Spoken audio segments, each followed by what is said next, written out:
गुरुदेव भगवान की जय। लोकाभिरामं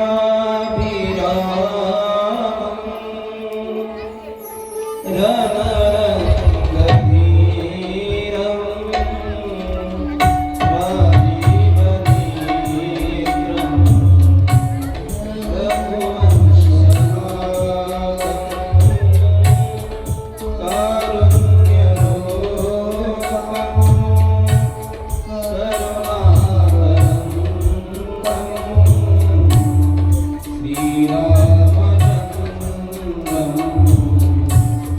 Shri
सोहळा, या सोहळ्यामध्ये गतवर्षीही हरिभक्तपरायण डॉक्टर अमोलजी महाराज बोधले यांच्या हस्ते जवळपास 100 गावकऱ्यांनी तुळशी माळा परिधान केली आणि याही वर्षी जवळपास तो आकडा 50 कडे चालत आलेला आहे, जात आहे.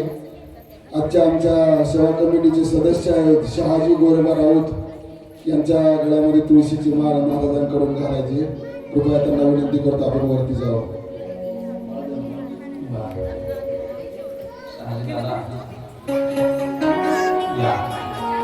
त्याचप्रमाणे श्रीशा अंकुश विषय, आरती गुणवंत शेगाव व साक्षी अंकुश कादर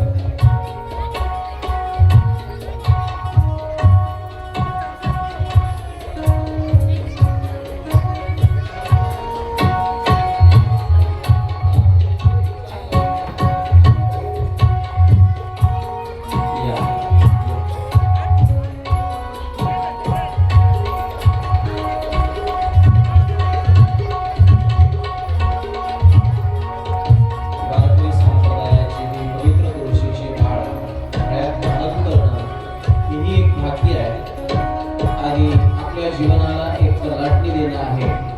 आपण पवित्र तुळशीची माळ गळ्यामध्ये धारण करत आहात.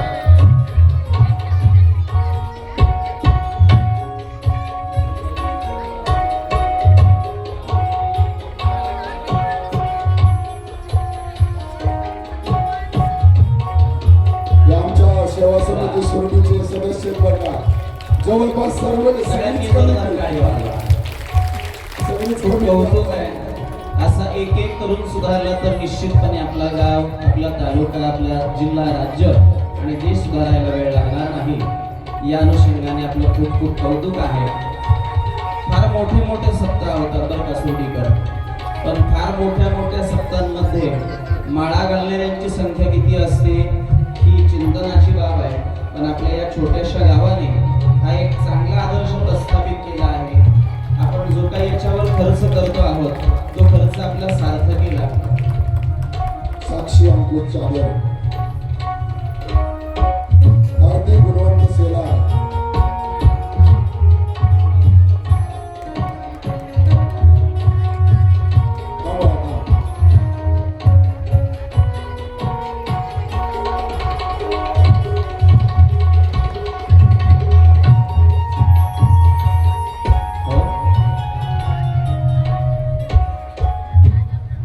चरितं रघुनाथस्य शतकोटि प्रविस्तरं एक एक सा महापातकनाशनम् एक वाणी एक वचनी एक पत्नी मर्यादा पुरुषोत्तम भगवान श्रीरामचंद्रजींचं चरित्र जीवाचं कल्याण करणारं आहे. संसारातल्या प्रत्येक समस्येचं उत्तर म्हणजे श्रीरामकथा आहे. जीवनातल्या दुःखाच्या वजाबाकीचं समीकरण म्हणजे श्रीरामकथा आहे. त्याग, समर्पण आणि सेवा वृत्तीचं जिवंत मूर्तिमंत प्रतीक म्हणजेच श्रीरामकथा आहे. अशी ही अभीट अवर्णनीय सुरस प्रत्येकाच्या हृदयावर राज्य करणारी कथा म्हणजेच श्रीरामकथा. त्रिविध तापाने तप्त झालेल्या प्रत्येक जीवाला शांतीची अनुभूती प्रदान करणारी कथा म्हणजेच श्रीरामकथा. आज आपल्या या परम पवित्र अशा सुरडी नगरीमध्ये श्रीरामकथेच्या पंचम दिनाच्या चिंतनाला आरंभ करत असताना उपस्थित असणाऱ्या प्रत्येक महानुभावांच्या चरणारविंदी माझ्यापेक्षा ज्ञानवय आणि तप या तीनही दृष्टिकोनातून श्रेष्ठ असणाऱ्या प्रत्येकाच्या चरणी, सभा मंडपामध्ये स्थानापन्न असलेल्या प्रत्येकाच्या चरणी साष्टांग प्रणिपात दंडवत करून माता भगिनींना वंदन, आपल्या सर्वांना वंदन करून कालपर्यंतची आता आपण कथा श्रवण केली. काल सीता मैया भगवान श्री रामलाला यांचा विवाह सोहळा संपन्न झाला. या विवाह सोहळ्याचं आपण सुंदर असं भरीत असं वर्णन केलं. या वर्णनातून विवाह सोहळा कसा असावा, लग्न कसे लावले जावे, भगवान श्रीरामचंद्रजींचा विवाह सोहळा जर अत्यंत नियोजित वेळेत लागला असता तर कदाचित भगवान श्रीरामरायाला 14 वर्षांच्या वनवासाला जावं लागलं नसतं. पण ब्रह्मदेवांनी सरस्वती मातेला थोडीशी विनंती केली आणि वेळ थोडीशी अगदी काही पलभराने वेळ सुटवली. जी लग्नाची वेळ होती, तो मुहूर्त होता, तो मुहूर्त चुकवला आणि अगदी 1-2 सेकंद पुढे ढकलून ते लग्न लावलं गेलं. तर मला वाटतं रामप्रभूच्या जीवनामध्ये 14 वर्षांचा वनवास प्राप्त झाला. जी लग्न 2-2 तास 3-3 तास उशिरा लागतात त्यांचं काय होत असेल नाही का? जर 2 सेकंद उशीर झाला तर 14 वर्षांचा वनवास आहे. मला वाटतं वेळ चुकवलेल्या लग्न लावणाऱ्यांना जीवनभरचा वनवासच असतो की काय मला माहिती नाही, पण शास्त्र सांगतं जी आपण मर्यादा सांगितलेली आहे त्या मर्यादेत या सगळ्या गोष्टी व्हाव्यात. तेव्हा याला अनुलक्षून आता भगवती सीता देवींची उर्मिला श्रुतकीर्ती मांडवी यांची पाठवणी करतायत मायबाप. लेक जेव्हा सासरवरून माहेरी निघते, तिचं माहेरवरून सासरी जाणं, जेव्हा माहेरची सगळी लोक लग्न झालेल्या आपल्या मुलीला पाठवणी करतायत, तेव्हा तो पाठवणीचा क्षण हा प्रत्येकाला कातर करणारा आहे, प्रत्येकाला दुःख आणि वेदना देणारा आहे. कठोर काळजाचे असलेले, पाषाण हृदयाचे असलेली माणसं कधी कधी स्वतःच्या घरातल्या जाण्याच्या सदस्याने कधी रडताना दिसत नाहीत, पण स्वतःची मुलगी जेव्हा सासरी निघते तेव्हा त्यांच्या डोळ्याला अश्रू आल्याशिवाय राहत नाहीत. आज जानकी उर्मिला श्रुतकीर्ती मांडवी आदरणीय श्री हरिभक्तीपराय मदने महाराज यांचं या ठिकाणी शुभ आगमन झालेलं आहे. महाराजांचं हार्दिक हार्दिक स्वागत.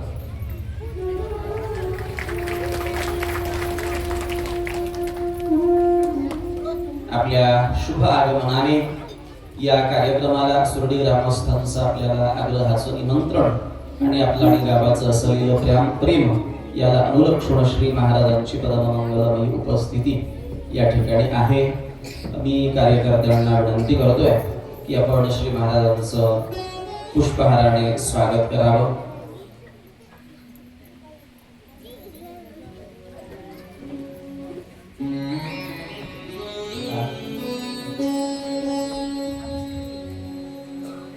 आदरणीय शिंदे मामा श्री महाराजांचं स्वागत करतायत.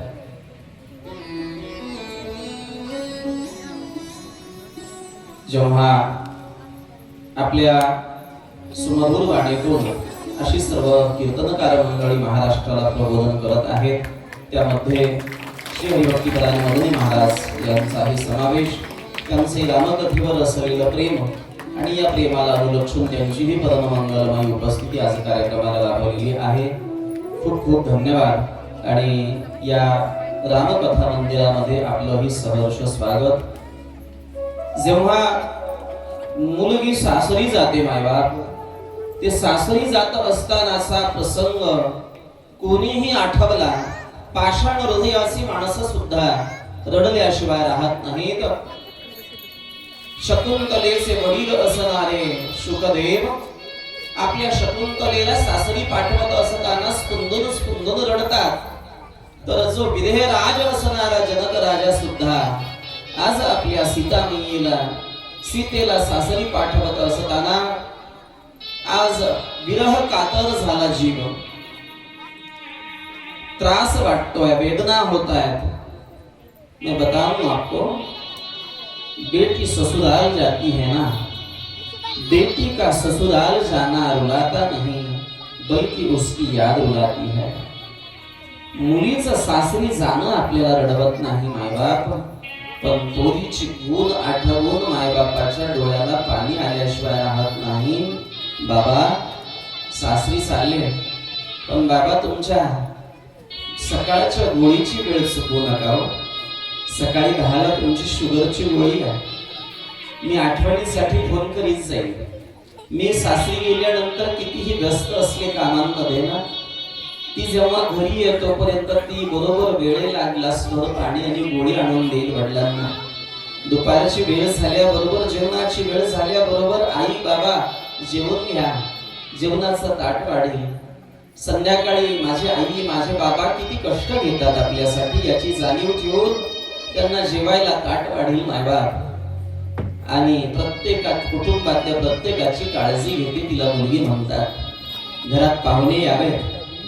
पाहुणे आल्यानंतर नेमकं घरामध्ये चहासाठी दूध नसावं. ऐका बरं, घरात दूध नाही. दूध आणायला हो तुम्ही पिंट्याला आवाज द्या. पिंट्या इकडे ये दादा. काय पप्पा मला खेळू दे ना, झगडी आहे, रंग खेळायचा दिवस आहे, मला बोलवू लागलं. त्याच्या हातात 2 रुपये टेका, 5 रुपये टेका, 5 रुपयाचं पिंटो दूध घेऊन ये. पाहुणे बैठकीत बसलेत. ते ग्लास घेईल, 5 रुपयाचं नाणं घेईल, ग्लास उलटा करील, 5 रुपयाचं नाणं हातात घेईल, ठना ठना ठना आवाज भीत निघेल. ए कशाला आला रे आमच्या घरी? फडा फडा फडा आणि जाईल व्हाय चालते, मला पाठीला दूध आणायला. ते घराची इज्जत अशी वाजवीत जाते, ठना ठना वाजवीत जाते. येताना त्यांच्या समोरूनच दूध घेऊन येत आहे.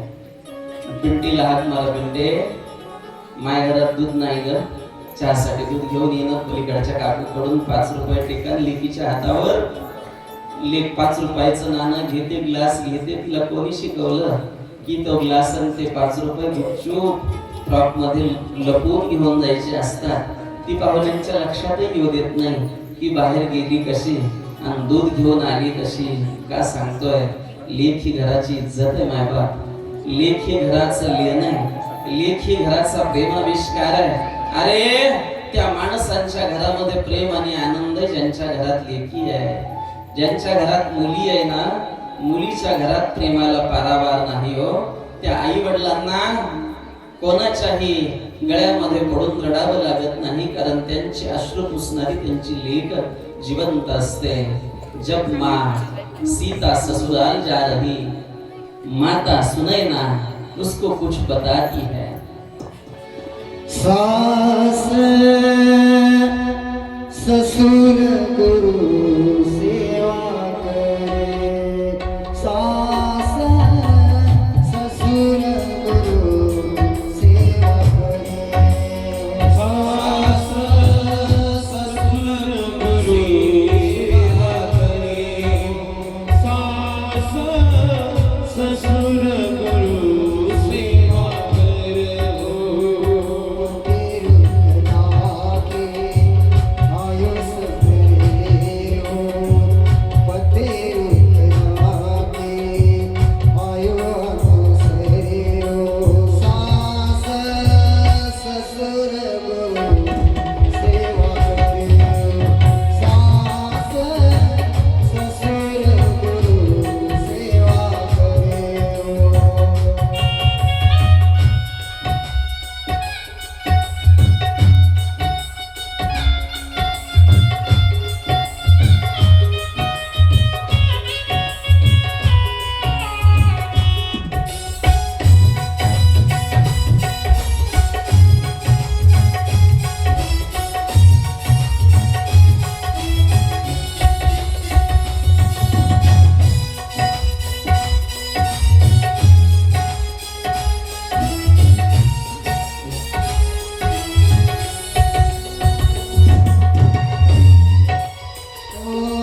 हो पती रुख नखी आया अनुसरे हो सास ससुर गुरु सेवा करे हो। ही सीते सासरी जाल, सासरी गेल्याच्या नंतर सासू सासऱ्यांची आणि आपल्या गुरुदेवांची मनोभावाने सेवा करा. आपल्या पतीचा रोख पाहून त्यांच्या आज्ञेचं पालन करा.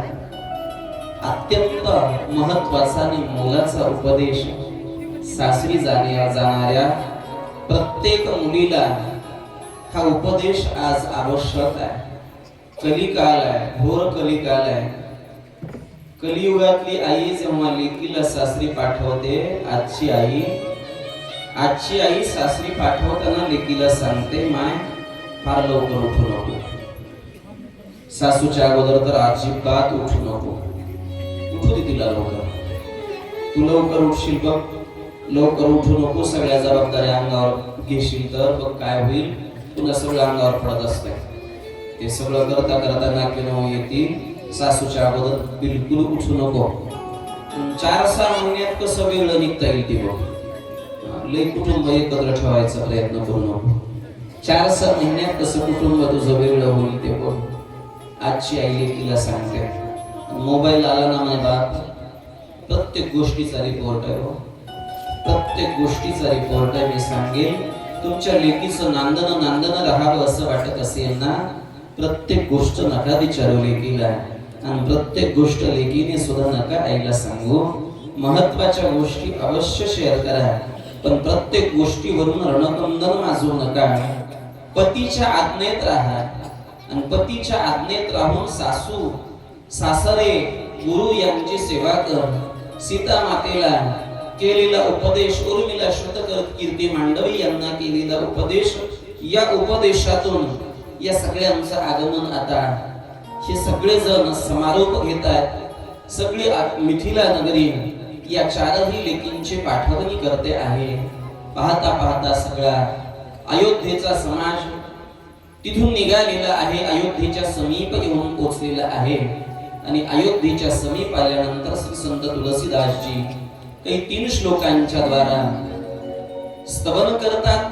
यस्यांके च विभाति बुधरसूता देवापगामस्तके भावे बालविदुर्गले च गरलं यस्योरसि व्यालराट प्रसन्नतां यानगताभिषेकस्तथा नमम्ले वनवास दुःखतः अम्बुजास्वी रघुनन्दनस्य मे सदास्तु सा मञ्जुलमङ्गलप्रदा नीलाम्बुज श्यामल कोमलाङ्गं सीता समालोपित वामभागं पाणौ महासायक चारुचापं नमामि रामं रघुवंशनाथं. आज सगळ्या अयोध्ये नगरीत आनंदी आनंद आहे. आनंदाला पारावार नाही. काय आहे, जसे 4 राजकुमार आहेत, त्या राजकुमारांना अत्यंत योग्य, अत्यंत सुकुलीन, अत्यंत सुसंस्कारित अशा 4 पत्न्या मिळाल्या. एकाच वेळी 4 राजपुत्रांचे विवाह संपन्न झाले.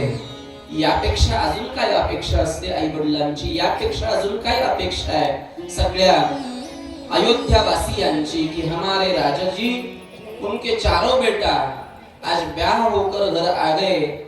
आनंदाला पारावार नाही. लक्ष्मी नारायणासारखा जोडा शोधतोय. सगळ्या प्रजेला आनंद आहे. राजदरबारामध्ये एकदा सहज दशरथजी बसलेले आहे. सगळं काही सुरळीत चाललेलं आहे. आनंदी आनंद आहे. राजदरबारामध्ये दशरथजी बसलेले असताना थोडस असं जाणवलं की आपल्या डोक्यावरचा मुकुट तिरका झालाय वाटतं. आणि सेवकाला आरसा मागितला, दर्पण मागितला. ज्याला दर्पण म्हणतो आपण संस्कृतामध्ये आरशाला. आरसा मागितला आणि आरशात पाहण्यासाठी जेव्हा समोर आरसा घेतला, आरसा समोर घेतला आपला तिरका झालेला मुकुट सरळ करत असताना कानाच्या जवळ एक केस पांढरा झालेला दिसला. श्रवण समीप भय चित केसा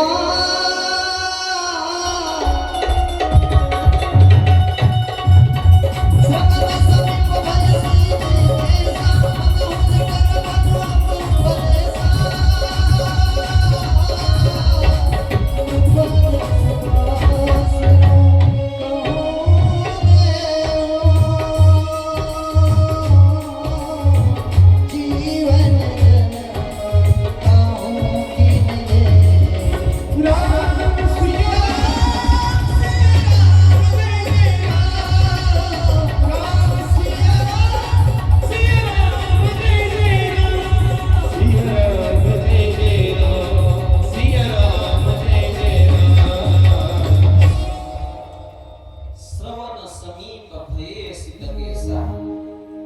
एक गोष्ट घडली.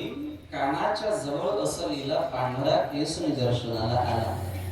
काळ असा होता की माणसाच्या वृद्धत्वाची सुरुवात, वृद्धत्वाची निशाणी तो कानाजवळचा केस देत होता. आता काही राहिलं नाही. आता किती वर्षाच्या मुलाचे केस पांढरे असतील सांगता येत नाही. अगदी 5-10 वर्षाच्या मुलाचे केस सुद्धा पांढरे होत आहेत. आताचा काळ वेगळा आहे. पण राजा दशरथाला आपल्या वृद्धत्वाची सूचना झाली. आपलं म्हातारपण जवळ आलंय असं लक्षात आलं. पारमार्थिक अर्थ असा आहे, इथे राजदरबारातल्या मर्यादा चक्रवर्ती सम्राटजींनी मोडल्यासारखं आपल्याला वाटेल. राजा दरबारात बसलेला असताना आरसा पाहायला मागणं चुकीच आहे ना. आरसा पाहायला मागू नये, पण राजा दशरथाने आरसा मागितला. याचं कारण असं आहे, माणसाने आपल्या जीवनामध्ये आपण नेमके कसे आहोत या संबंधाने सावध असलं पाहिजे. माणसाचं जीवन सावध असलं पाहिजे. स्वतःला पडताळून पाहण्याची सवय माणसाकडे असली पाहिजे.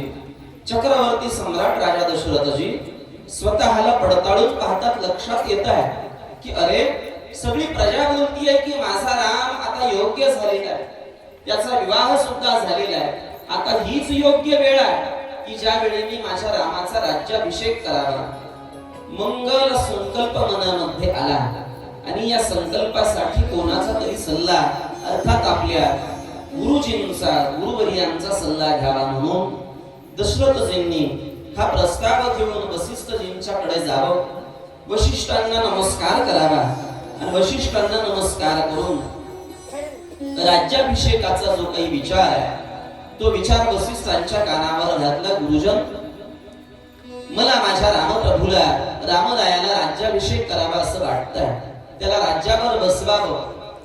आता माझाही वय झालाय आणि माझा राम सगळ्या अर्थाने योग्य बनलेला आहे. वशिष्ठांनी सांगितलं का, तुझं म्हणणं अगदी बरोबर आहे, पण तुझी बात थोडीशी, तुझी गोष्ट थोडीशी फोडून मी त्याच्यापेक्षा पुढे सांगतो. अरे राम तुझा नुसताच योग्य नाही, तर तुझ्या एक पाऊल पुढे आहे. कसं? राजा, तुझ्या यशकीर्तीचं वर्णन तुझ्या प्रजाजनांकडून होत आहे, पण तुझे शत्रू तुझ्या यशकीर्तीचं वर्णन करत नाहीत. पण राम हा असा आहे की शत्रू सुद्धा रामाचं वर्णन करतात. म्हणून राम एक पाऊल पुढे आहे. तू रामाला राज्यावर बसवावं. हे दशरथजींनी ऐकलं आणि विचारलं, मग गुरुजी मुहूर्त सांगा. पुढची भविष्यवाणी जाणून वशिष्ठांनी दशरथाला सांगितलं, दशरथजी, अहो राज्याभिषेक करायचा रामाचा, तर रामाचा राज्याभिषेक करण्यासाठी मुहूर्त पाहण्याची गरजच नाहीये. तुम्ही आत्ता जरी ठरवलं, संध्याकाळी ठरवलं, रात्री ठरवलं राज्याभिषेक करावा अथवा उद्या सकाळी सकाळी राज्याभिषेक करावा तरी अडचण नाही.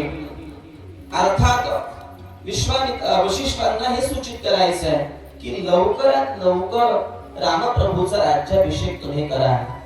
पण दशरथजी थोडासा विलंब करतात. परिणाम आपल्या सगळ्यांना ज्ञात आहे की जे रामराज्य यायला 14 वर्षांचा वेळ लागला. का? संकल्प चांगला मनात आल्याबरोबर तो तात्काळ करावा. जर तो तात्काळ केला गेला नाही तर निश्चितपणे लांबणीवर पडतो. माळ घालण्याचा विचार मनात आला की लगेच माळ घालायची. जर त्यावेळी घातली नाही तर ती किती लांब जाईल सांगता येत नाही. एखाद्या ठिकाणी अन्नदान करावं असं वाटलं तात्काळ कृती करायची. जर त्या वेळेला टळलं तर पुन्हा वेळ येईल का नाही सांगता येत नाही. कोणताही चांगला विचार मनात आला की चांगल्या विचाराची तात्काळ अंमलबजावणी करावी असा शास्त्र संकेत आहे. दशरथजींनी थोडासा विलंब लावला, थोडासा वेळ घेतला तर 14 वर्ष रामप्रभूचा राज्याभिषेक पुढे गेला. दशरथजी आणि वशिष्ठजी यांचा संवाद आहे. चाहे लाख करो चतुराई, कर्म का लेख चुके ना भाई. चाहे लाख करो चतुराई. मायबाप आपण कितीही चतुरपणा केला, कोणती गोष्ट कितीही टाळण्याचा प्रयत्न केला तरी ती गोष्ट टळत नाही. होणारी गोष्ट अवश्यम भावी भावानां, पंचदशीकार सांगतात अवश्यम भावी भावानां. जे होणार आहे ते होणारच आहे आणि जे होणार नाही ते होणारच नाही. तुम्ही लाख प्रयत्न करा, जी गोष्ट होणारी आहे ती होणारीच आहे आणि जी गोष्ट होणार नाही कितीही प्रयत्न केले तरी ती होत नाही. आता माझ्या रामप्रभूला राज्याभिषेक करावा या उद्देशाने दशरथजी मनामध्ये निश्चय करून राजवाड्याकडे परत आलेले. वशिष्ठांनी सगळ्या तयारीला सुरुवात केलेली आहे. लवकरात लवकर होईल तेवढ्या आपण प्रभूचा राज्याभिषेक करावा आणि रामरायाला राज्यसिंहासनावर बसवावं. सुमंतजींना पाचारण केलं गेलं. सुमंतजींना पाचारण करून सगळ्या सूचना दिल्या गेल्या. रामप्रभूला बोलावून रामरायाला सुद्धा सूचना दिल्या गेल्या की देवा उद्या तुमचा राज्याभिषेक सोहळा संपन्न होणार आहे आणि पाहता पाहता ही वार्ता सगळ्या नगरवासियांपर्यंत पोहोचवलेली आहे. सगळे आनंदामध्ये उड्या मारतायत, बेहोश होतायत, उड्या मारून आनंद व्यक्त करतायत. कल हमारे राजा राम होंगे, हम उनकी प्रजा, हमारे दिल में जो राजा रास वास्तव्य करता है, आमच्या हृदयात ज्याचं राज्य आहे तोच राजा आमचा राम राज्य सिंहासनावर बसतोय. प्रजेला अत्यंत आनंद आहे. रामप्रभूला सूचना दिली गेलेली आहे उद्या सकाळी लवकर उठा. काही गोष्टी संकेतांनी सांगायच्या असतात. वशिष्ठांनी काही संकेत दिले. कुछ चीजें आपको पालन करनी है राम जी. क्या ये रात अगर टलती है ना, आज की रात, अगर आज की रात टलती है तो तुम्हारा राजा बनना तय है. लेकिन रात टली नहीं. रात्र जर टळली असती तर प्रभू रामजी राजे झाले असते. रात्र टळली नाही. रात्रीत बऱ्याच गोष्टी घडल्या. रामप्रभूला काही संकेत दिले. उद्या पहाटे 4 वाजता तुम्हाला लवकर उठायचंय. तापस देश विशेषी उदासी, काही पूजा व्रत वैकल्य करायचे, निराहार राहायचे, ब्रह्मचर्य व्रताचं पालन करायचंय. या सगळ्या गोष्टी वसिष्ठांनी सांगितल्या. प्रभू आप तयारी करो. रामप्रभूला तयारीचे निर्देश दिले गेले. त्याचबरोबर इकडे राजा दशरथजी सगळ्या तयारीला लागलेले आहे. सगळ्या सेवकांना वेगवेगळ्या प्रकारच्या सूचना दिलेल्या आहेत. सगळा सिंहासन, राज महाल, संपूर्ण अयोध्या नगरी सजवायला सुरुवात झालेली आहे. कामाधामामध्ये राजेसाहेब व्यस्त आहेत. सगळ्या देवांच्या लक्षात आलं रामराया जर राज्यावर बसला तर आपला बंदिवास काही टळत नाही. रावणाच्या बंदिवासातच आपल्याला राहावं लागेल. सगळ्या देवांची सभा भरली, मीटिंग लागली आणि मीटिंग मध्ये सगळ्यांचा विषय एकच होता, उद्या रामाला जर राज्याभिषेक झाला तर आपलं काही खरं नाही. तुलसीदासजींच्या वाणीमध्ये एक सुंदर दोहा आहे. सरस्वती मातेला सगळे देवता विनंती करतात की हे सरस्वती माते, आता हे तुझ्या हातात आहे. तू फक्त एक काम कर. काय काम कर? अयोध्या नगरामधल्या कुणाच्या तरी बुद्धीत असा भेद कर की त्या भेदातून रामाचा राज्याभिषेक चुकावा आणि रामाला वनवासाला जावं लागावं, अशी काहीतरी योजना कर. सरस्वती माता या गोष्टीला तयार होईना. सरस्वती माता सांगते, अरे ऊंच निवास नीच करतोती उच्च निवास नीच करतोती. तुमचं वास्तव्य उंच ठिकाणी आहे पण करणी मात्र वाईट आहे. तुम्ही उच्च ठिकाणी राहताय, मोठे आहात, पण विचार मात्र हलके आहेत, विचार मात्र छोटे आहेत. काय आहे ना बाप, जो विचारांनी मोठा आहे तो खरा मोठा आहे. जो विचारांनी मोठा आहे तो खरा मोठा आहे. ज्याचे विचार सर्वसमावेशक आहे, ज्याच्या विचारामध्ये विश्व कल्याणाची भावना आहे, ज्याच्या विचारामध्ये प्रत्येकाच्या सुखदुःखाची नोंद आहे, ती माणसं खऱ्या अर्थाने मोठी असतात.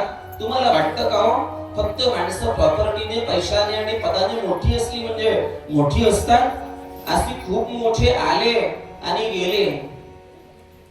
आजा मेला पणजा मेला बाप मसना मेला. आजा मेला पणजा मेला बाप मसना मेला. देखत देखत नातू बनतो तोही पैसा झाला. देखत देखत नातू बनतो तोही पैसा झाला. उठा उठा झाला पाठी भैया आले मोठे. उठा उठा झाला पाठी भैया आले मोठे. भैया आले मोठे. उठा उठा झाला पाठी भैया आले मोठे. आले किती गेले किती याची दातना फिर्याद. अनेक मोठे आले, अनेक मोठे आलेले निघून गेले. परवा जी टाटा कंपनी ज्यांच्या संपूर्ण इशाऱ्यावर चालत होती ते टाटा सन्सचे मालक निघून गेले. काय त्या माणसाचं जीवन होतं.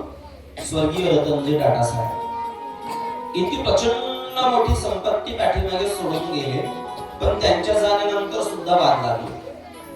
त्यांच्या जाण्यानंतर सुद्धा who will be the CEO of the company? There is a question.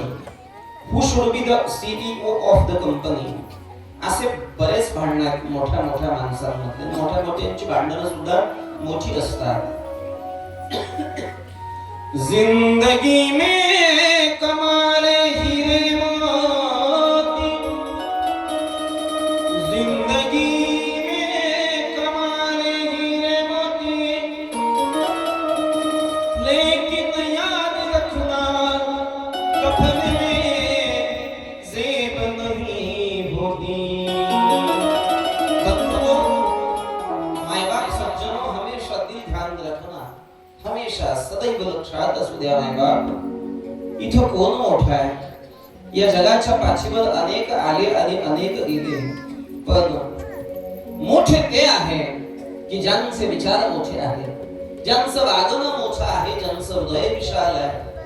कैवल्य साम्राज्य चक्रवर्ती विश्वमाऊली ज्ञानोबा यांच्या संपत्तीचा विचार करू गेलात तर माऊलींकडे काहीच नाही, पण माऊलींचा विचार किती मोठा आहे. माऊलींचा विचार आहे हे विश्वची माझे घर. ऐसी मती जयाची स्थिर किंबहुना चराचर आपण झाला.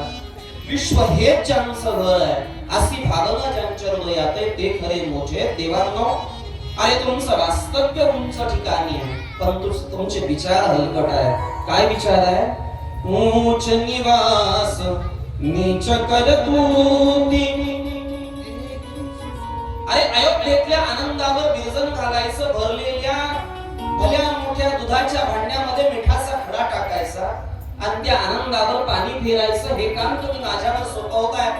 पण सरस्वती मातेला समजावून सांगितलं गेलं, सरस्वती हे लोककल्याणाचंच काम आहे. सरस्वती माता सगळ्या अयोध्येतल्या नगरीचा शोध घेते. आणि वाटतं सरस्वती माता शोधतीये, कोण कोण झोपलंय. सरस्वती माता शोधू लागली. असं कोण आहे की ज्याच्या बुद्धीत भेद करता येईल, ज्याची बुद्धी पलटवता येईल, ज्याच्या बुद्धीत काहीतरी विकल्प घालता येईल. सरस्वतीच्या लक्षात आलं मातेच्या की या अयोध्येत एकही व्यक्ती अशी नाही की जिच्या आपल्याला बुद्धीत भेद करता येईल. एवढ्यात एक व्यक्ती लक्षात आली, तिचं नाव आप जानते हो ना? जानते हो ना मामा? सुरडी में आप सब लोग जानते हो ना उसका नाम क्या है? काय नाव आहे हो तिचं? जिच्या बुद्धीत भेद करायचं सरस्वतीच्या लक्षात आलं. काय नाव? माहिती आहे सगळ्यांना, बघा सगळ्यांना माहिती आहे, तिचं नाव आहे मंथरा. मंथरा सुरडी गावात किती कोणाचं नाव आहे Manthara? Is there any Manthara in the Surdi? Surdi गांव में कोई मंथरा है? नाम की कोई नहीं है. मंथरा त्रेता युगात गेली, पण मंथरा नाव अजून सुद्धा कोणी सुद्धा ठेवलेलं नाही. सगळ्या भारत देशात जरी फिरून आलो ना, कोणाचंही नाव मंथरा नाही.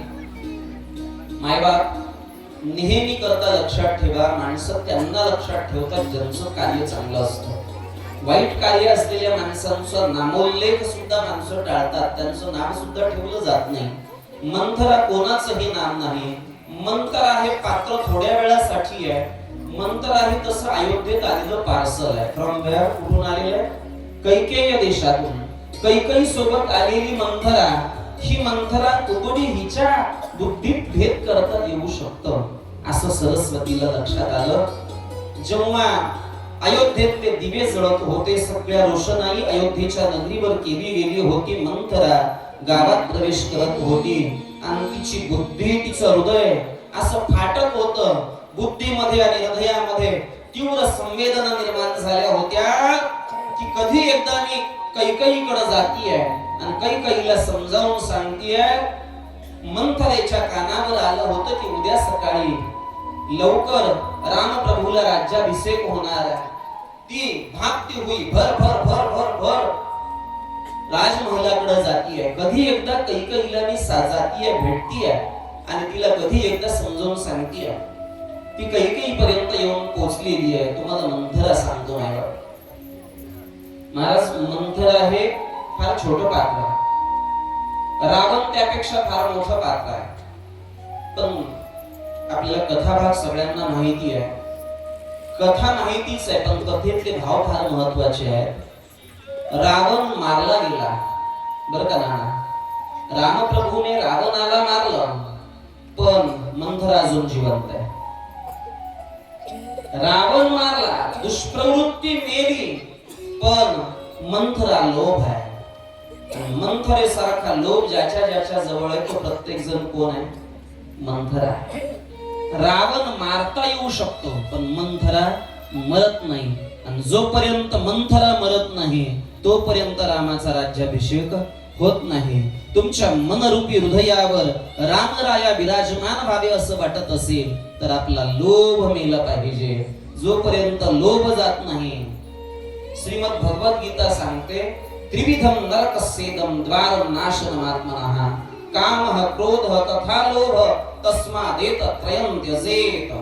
लोभ ही पापाचा मूळ आहे. जिथं जिथं लोभ आहे तिथे तिथे मंथरा आहे. मंथरा अजून जिवंत आहे. मंथरा कैकेयी जवळ जा गेली. आजी सुनते हो कैकेयी राणी, तू ऐकलं का म्हणे? काय झालं? अगं तुझ्या रामाला नाही, कौशल्याच्या रामाला उद्या सकाळी राज्याभिषेक होणार आहे. हे वाक्य कैकेयीनं ऐकलं, तिच्या आनंदाला पारावार राहिला नाही. तिला एवढा आनंद झाला, माझा राम, अरे मी दररोज माझ्या पती जवळ, राजा दशरथांच्या जवळ ही भावना व्यक्त करतीये की माझ्या रामाला आता राज्याभिषेक झाला पाहिजे. दररोज मी विनंती करतीये की रामप्रभूला राज्याभिषेक व्हावा. आणि आज तू मला ही शुभ वार्ता ऐकवली. काय देऊ तुला सांग? सोनं नाणं दाग दागिने काय म्हणून तुला देऊ? कैकेयीच्या आनंदाला पारावार राहिला नाही. कैकेयी आनंदात आहे. हिला वाटलं मी करायला गेले की झालं बघच, मला काय करायचंय, कसं तरी करून रामाचा राज्याभिषेक टाळायचा आहे, भरताला राज्याभिषेक व्हावा, ही माझी भावना आहे. कैकेयीचं वेगळंच चाललंय. कैकेयी आनंदित झाली. अगं आनंद मानू नको, आनंदाची गोष्ट नाही हे. का बरं? मला सांग राणी, अगं जर रामप्रभूला राज्याभिषेक व्हावा असं सगळ्यांच्या सल्ल्याने ठरलं असेल, माझ्या अगोदर तुझ्यापर्यंत कोणी पोहोचलंय का सांगायला? माझ्या अगोदर तुझ्यापर्यंत कोणी आलं का रामाला राज्याभिषेक होणार म्हणून? नाही. कोणी ऐकवली वार्ता पहिल्यांदा? तूच ऐकवली. मीच ऐकवली ना? हो, मीच ऐकवली. तूच मला सांगितलं पहिल्यांदा. मग जर राजा दशरथाला तुझ्या सल्ल्यानं रामाला राज्याभिषेक करायचा असता तर तुझ्यासोबत चर्चा केली असती. तू जसं समजतेस तसं नाही आहे. तुझं या राजवाड्यातलं स्थान नगण्य आहे. तुला या राजवाड्यात स्थान नाही. दशरथाच्या लेखी स्थान नाही. दशरथजी दाखवतायत एक, वागतायत एक. कौसल्या, राम, दशरथजी, सुमंतजी हे सगळे एकत्र आहे. सुमित्रा एकत्र आहे. सावत्रपणाचा भाव निर्माण केला कैकेयीच्या मनामध्ये. कैकेयीने एक मुस्काळात लावली मंथरेच्या. जेव्हा दशरथाचं नाव घेऊन मंथरा बोलू लागली, अरे कुबरी, जरा शुभ बोल, चांगलं बोल, वाईट बोलू नकोस. अशा मंगल प्रसंगी तरी वाईट बोलू नको. कैकेयीवर परिणाम होत नाही. पण काय असतं, विकल्पाच्या गोष्टी वारंवार वारंवार वारंवार सांगितल्या जाव्यात ना, मग त्या गोष्टी खऱ्या वाटतात. कैकेयी आणि मंथरा या दोघींमधला जो संवाद आहे, या संवादामध्ये ही मंथरा पुन्हा पुन्हा कैकेयीच्या जवळ जाती आणि जवळ जाऊन आता कैकेयीला समजून सांगू लागली. विकल्पाने, या संशयाने कैकेयीच्या हृदयात प्रवेश केला. आणि मंथरा आपलं जे सांगणं ते पटवून सांगण्यात यशस्वी झाली. मंथरा सांगू लागली, कैकेयी तू समजतेस तसं नाहीये. गेल्या 15 दिवसांपासून ही योजना ठरलेली आहे आणि या योजनेनुसार उद्याला रामप्रभूचा राज्याभिषेक होतोय. हे वेड मनातलं काढून टाक की राम तुझा आहे. राम तुझा नाही, राम कौसल्याचा आहे. हे तेव्हापासून आहे. सौतेला पंका जो भाव आहे तो तेव्हापासून आहे. आणि आपल्या सावत्र राण्यांचं कसं प्लॅनिंग चाललेलं आहे, रामाला राज्यसिंहासनावर कसं बसवलं जावं याची व्यूहरचना कशी केलेली आहे, ही मंथरा पटवून पटवून सांगू लागली. काही कर्म धर्म संयोग म्हणा, देवांची नीती म्हणा, रामप्रभूचा संकल्प म्हणा. कैकेयी कशी तरी तयार झाली आणि कैकेयी तयार होऊन काय करू मी सांग म्हणे. आता तू सांगेल ते मी करायला तयार आहे. तुलसीदासजी सांगतात, कैकेयीच्या मुखात ते शब्द आहेत की तू जर म्हणत असशील ना तर मी कशात उडी मारेन म्हणे, कोरडे विहिरीत सुद्धा उडी मारेन. तू जर म्हणली विहिरीत उडी मार तर मी विहिरीत उडी मारायला सुद्धा तयार आहे. महाराज हे तेव्हापासून आहे. माता भगिनींचं विहिरीत उडी मारणं हे तेव्हापासून आहे. कैकेयी माता म्हणते तू सांगशील ते मी करीन. मग काय करायचं, त्या मंथरेने वरांची आठवण करून दिली. 2 वर मागितले ना तू, 2 वर तुला दशरथाने दिलेले आहे. दुई वरदान भूपसन जाती, माग माग जुड़ावन छाती. सिया राम जय जय राम, राम सिया राम जय जय राम. सुपाही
दोन वरदान राजाने दिलेले, मग ते इतके वर्ष काही लोणचं घालायला ठेवले. घे ना मागून, घे मागून ते दोन वरदान, पण लक्षात ठेव शिकवणारी मंथरा आहे, शिकवतीये मंथरा, ऐकणारी कैकेयी. जोपर्यंत दशरथजी रामाची शपथ घेऊन माग म्हणत नाही तोपर्यंत मागू नकोस, मागायला गडबड करायची नाही. काय करायचं बघ, आता रात्रीच्या वेळेला सगळीकडचं आवरून राजे दशरथ तुझ्या महालाकडे येतील, तू इथे थांबू नकोस. कुठं जायचं? कोपभवनामध्ये जायचं. अंगावरची सगळी उंची वस्त्र टाकून दे, सगळे सुवर्ण अलंकार टाकून दे, एक फक्त सोन्याचा दाग म्हणजे तुझं मंगळसूत्र तेवढं गळ्यामध्ये ठेव, बाकीचं सगळं काढून टाक. काळं वस्त्र परिधान कर, फाटके तुटके कपडे ते घालून कोपभवनामध्ये जा. कोपभवन काय हो तुम्हाला माहितीये? कोपभवन आपल्याही घरात आहे, प्रत्येकाच्या घरात आहे कोपभवन. जुन्या काळातल्या राजांच्या घरामध्ये कसं होतं, प्रत्येकाला सेपरेट वाडा, सेपरेट वाड्यात वेगवेगळ्या खोल्या. मग जेव्हा राण्या रुसायच्या तर त्या रुसलेल्या राणीला आपला रुसवा दाखवण्यासाठी एक वेगळी सेपरेट खोली असायची, त्याचं नाव कोपभवन. मग त्या कोपभवनात जर एखाद्या राणीनं जाऊन बसलं तर लक्षात यावं की राणी रुसलेली आहे. मग आपल्या घरात काय आहे? आपल्या घरात सुद्धा असा कोपभवनाचा रस्ता आहेच ना, कोपभवन आहेच ना. काय आहे?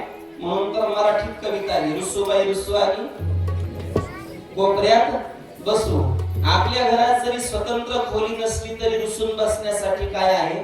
कोपरा आहे. कोणीतरी कोपरा धरून बसलं की नाना घरातली माणसं म्हणतात, बरं का सर, घरातली माणसं म्हणतात काय कोपऱ्यात बसायला काय झाले का, रुसला का, रागातच कोपऱ्यात बसला डोकं धरून. जेव्हा कोणी असं कोपऱ्यात बसतं, कोपऱ्यात बसण्याचे अजून दुसरे विकार नाही. कुठे शरद आला, तंबाखू खाल्लेल्या माणसाला कोपऱ्यात बसावं लागतं. जय श्रीराम, जय श्रीराम. कोपरा गाठून कोण बसतं?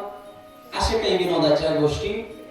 कैकेयीला मंथरा सांगतीये तू कोपभवनामध्ये जा, कोपभवनात जाऊन थांब.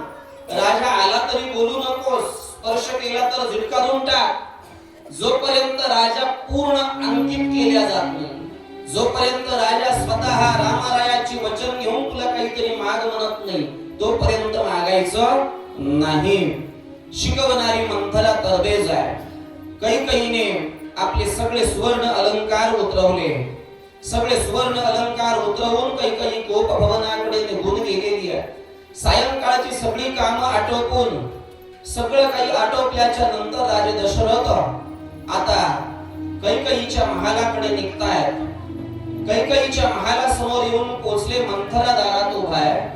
राजाच्या मनात प्रश्नचिन्ह निर्माण झालं. आतापर्यंत जेव्हा जेव्हा मी कैकेयीच्या महालात आलो तेव्हा तेव्हा कैकेयी माझ्या स्वागताला समोर उपस्थित आहे. आज कैकेयीची आरती नाही. कुठे आहे महारानी? किधर है?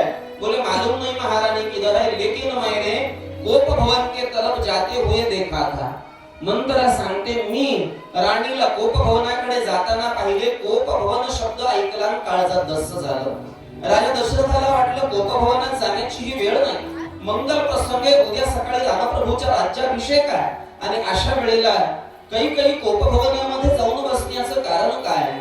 लगबगीने दशरथजी घाबरत घाबरत कोपभवनात प्रवेश करत आहेत. कोपभवनामध्ये प्रवेश केला. कोपभवनातली स्थिती पाहिली.